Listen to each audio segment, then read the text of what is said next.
Hello friends, मैं डालचंद सैनी अपने YouTube channel में आपका स्वागत करता हूं। मैं इलेक्ट्रीशियन पढ़ा रहा हूं आपके लिए।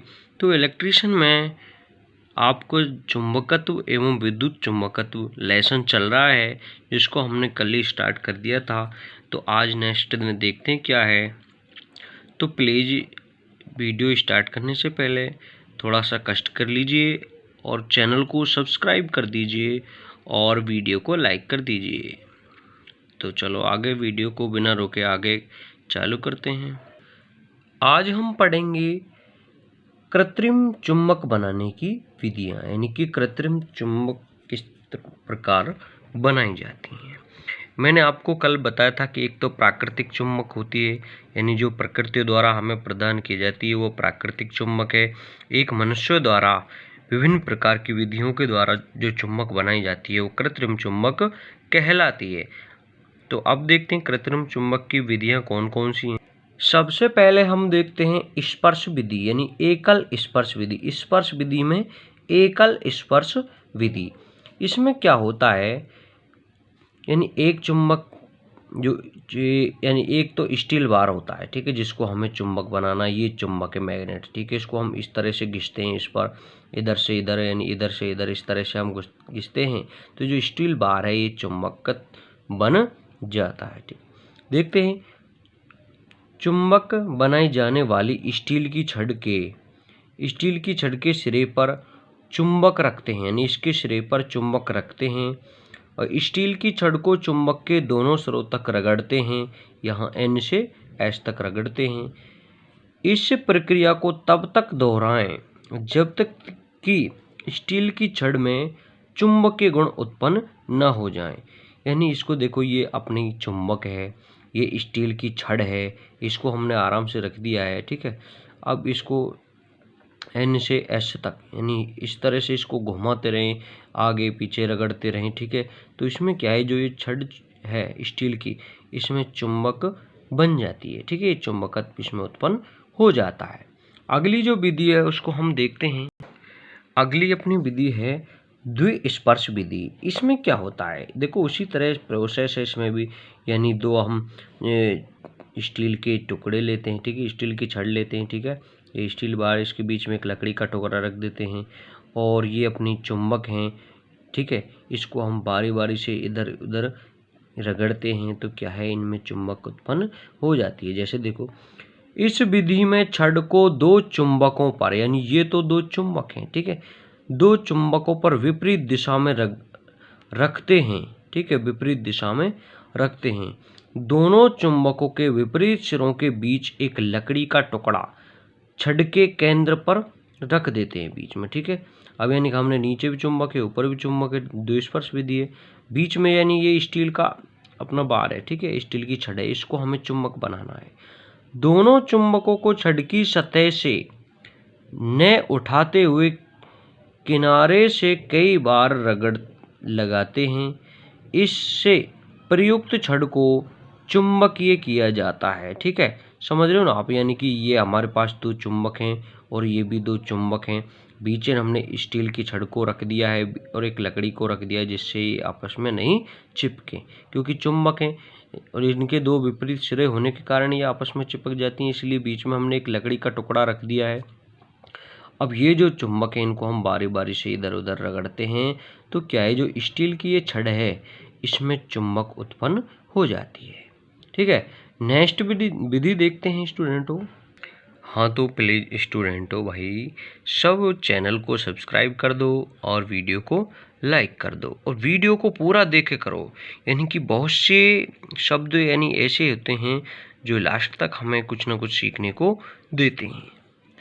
अगली विधि है अपनी विभाजित स्पर्श विधि, ठीक है। इसमें देखते हैं, इस विधि में रगड़ने वाली चुंबकों के विपरीत ध्रुवों यानी पोलों को पहले की भांति द्विस्पर्श विधि अनुसार रखा जाता है। इसमें देखो, दो चुंबक हैं, एक ये रही एक ये रही, ये दो भी चुंबक हैं, ये स्टील की छड़ है, इसको हमें चुंबक बनाना है।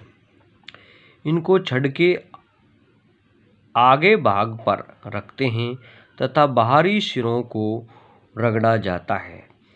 इस प्रक्रिया को कई बार दोहराने से स्टील की छड़ चुंबक बन जाती है। दोबारा देखते हैं। इस विधि में रगड़ने वाली चुंबकों के विपरीत ध्रुवों यानी पोलों को, पोल तो आप समझ रहे हो N और S, ठीक है, पहले की भांति द्विस्पर्श विधि के अनुसार रख लेते हैं। देखो यानी कि इसमें हमने एक चुंबक ये रख ली, एक ये रख ली, एक दो ऊपर से, ठीक है, बीच में स्टील की छड़ है, इसको हमें चुंबक बनाना है। तो क्या करते हैं, इनको छड़ के आधे भाग पर रखते हैं तथा बाहरी सिरों को रगड़ा जाता है, यानी बाहरी सिरों को रगड़ा जाता है। इस प्रक्रिया को कई बार दोहराते हैं, तब तक दोहराते हैं जब तक ये चुंबक नहीं बन जाती, ठीक है। अब जब ये चुंबक बन जाएगी तो इस प्रक्रिया को हम रोक देते हैं। नेक्स्ट विधि देखते हैं। अगली जो अपनी विधि है विद्युत धारा विधि, यानी विद्युत धारा के द्वारा चुंबक बनाना। इस विधि में छड़ पर इनेमल तार, इनेमल तो आप समझ रहे हो यानी कि इंसुलेटेड तार होता है, यानी इसके ऊपर इंसुलेशन चढ़ा होता है। इनेमल तार वो होता है जिसके द्वारा कुंडलन की जाती है। इस विधि में छड़ पर इनेमल तार या रोधित इंसुलेशन तार से टर्न देकर कॉइल बनाई जाती है। उसके बाद बैटरी या सेल द्वारा कुछ समय के लिए कॉइलों में डीसी सप्लाई प्रवाहित करते हैं और इस प्रकार उसमें चुंबकीय गुण आ जाते हैं, ठीक है। यानी कि ये अपने एक छड़ है, ठीक है, इसके ऊपर हमने कॉइल बनाई है, इसके दोनों सिरों पर हमने डीसी सप्लाई सेल या बैटरी से देते हैं, तो इसमें क्या है, चुंबक बन जाती है, ठीक है। और ये चुंबक तब तक विद्यमान रहती है जब तक इसको हम सेल या बैटरी से कनेक्ट करके रखते हैं, ठीक है। तो नेक्स्ट विधि देखते हैं। अगली अपनी जो विधि है वो है प्रेरण विधि। इसमें देखो होता क्या है, इस विधि का प्रयोग व्यापारिक गतिविधियों में काम आने वाली चुंबक बनाने हेतु किया जाता है। लोहे की कोर के आसपास सुपर इनेमल तांबे की तार द्वारा पोल चार्जर बनाने के लिए लपेट दी जाती है। पोल चार्जर में डीसी सप्लाई प्रवाहित की जाती है, यानी कि एक प्रकार से पोल चार्जर है, इसमें डीसी सप्लाई यहाँ से प्रदान कर रहे हैं, इसका ऑन ऑफ करने वाला स्विच है, ठीक है। इस विधि का प्रयोग स्पीकर, माइक्रोफोन, विद्युत यंत्र आदि में प्रयुक्त होने वाली चुंबक बनाने में किया जाता है। इसमें एक नोट लगाकर और लिख लेना कि जो प्रेरण विधि है इसमें किसी भी आकार की चुंबक बनाई जाती है, जरूरी नहीं है कि छड़ चुंबक ही बनाई जाए।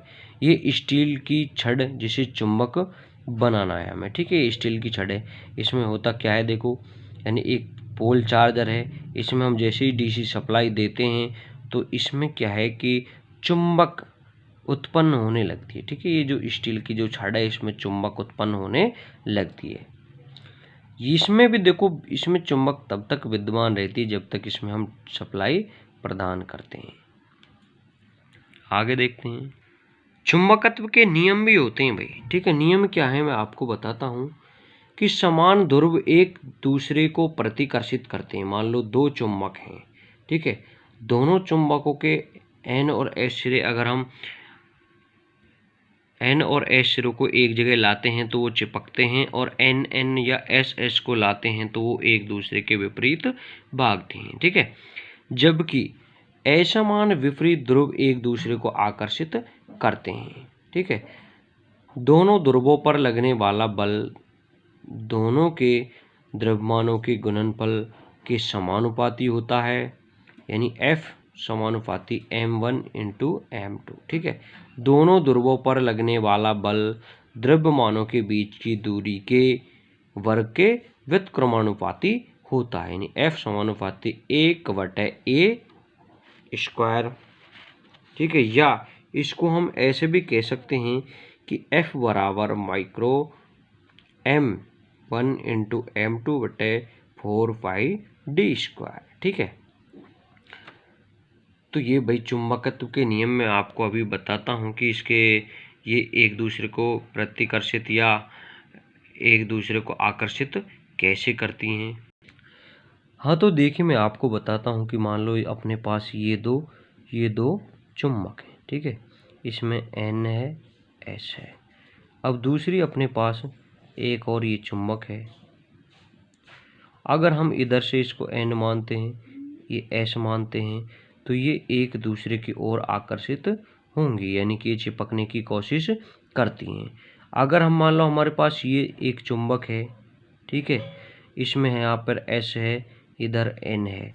दूसरी अपने पास ये अलग से एक चुंबक है, ठीक है, इसमें S है, इसको इधर N है। अगर देखो इस विधि में तो यानी कि जब विपरीत ध्रुव होते हैं, यानी ये ध्रुव में ध्यान रखना N और S, जब विपरीत ध्रुव होते हैं तब तो ये आकर्षित करती हैं एक दूसरे को, और जब ध्रुव समान होते हैं तो ये प्रतिकर्षित करती हैं, यानी कि एक दूसरे से दूर भागती हैं।